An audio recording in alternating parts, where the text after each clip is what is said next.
पर जनरल कुलकर्णी, इससे बड़ा सवाल ये भी उठता है कि जिस तरीके से वो कह रहे हैं कि मुझे शांति पुरस्कार मिलना चाहिए, क्या इसी वजह से अब वो थोड़े से हिचकिचा रहे हैं ईरान और इजराइल के बीच में फंसने से? क्योंकि उनको लग रहा है, उनका प्रॉमिस था कि मैं हर युद्ध को खत्म करा दूंगा, वो ऐसे युद्ध में अमेरिका को बीच में नहीं लाना चाहते। क्या इसको एक हम संदेश लें कि अमेरिका इस युद्ध के बीच में अब नहीं आएगा? Padmaja, very difficult to read. मैं कहूँगा कि ये जो एक ओढ़ लगी है नोबेल प्राइज़ की, ये आप देखें, जो ओबामा थे उन्हें even in the first 18 months उनको नोबेल पीस प्राइज़ मिल चुका था। तो उसके बाद, और जिस प्रकार से खुद कह रहे हैं कि 4-5 बार मिल जाना चाहिए था, मैंने ये किया वो किया ऐसे किया, और अब जब हिंदुस्तान और पाकिस्तान जैसे भी है, well I have not much of knowledge of how to go about it, but well, he's the president and he's one of the topmost, he's the POTUS president of the United States of America, the most powerful man, entitled, whatever that be so, it is up to him. But सवाल ये है कि क्या ये जो कर रहे हैं, जो जिस प्रकार से मैं कहूँगा जो ओढ़ लगी हुई है कि लड़ाई रुकवानी है नहीं रुकवानी है, अमेरिका दखल आए नहीं आए, 2 हफ्ते मांगे,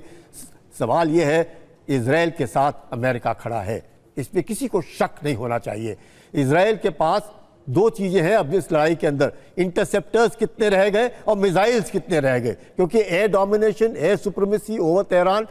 कंप्लीट वो तो इजराइल की है, इसमें कोई शक नहीं है। लेकिन इतना सब कुछ आप देखिएगा,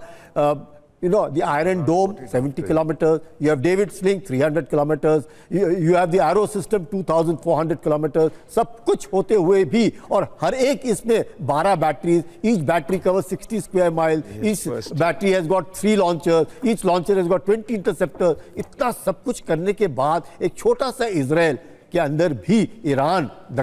ईरान के जो मिसाइल्स एंड ड्रोन्स हैं वो पहुंच रहे हैं ना, हाइफा को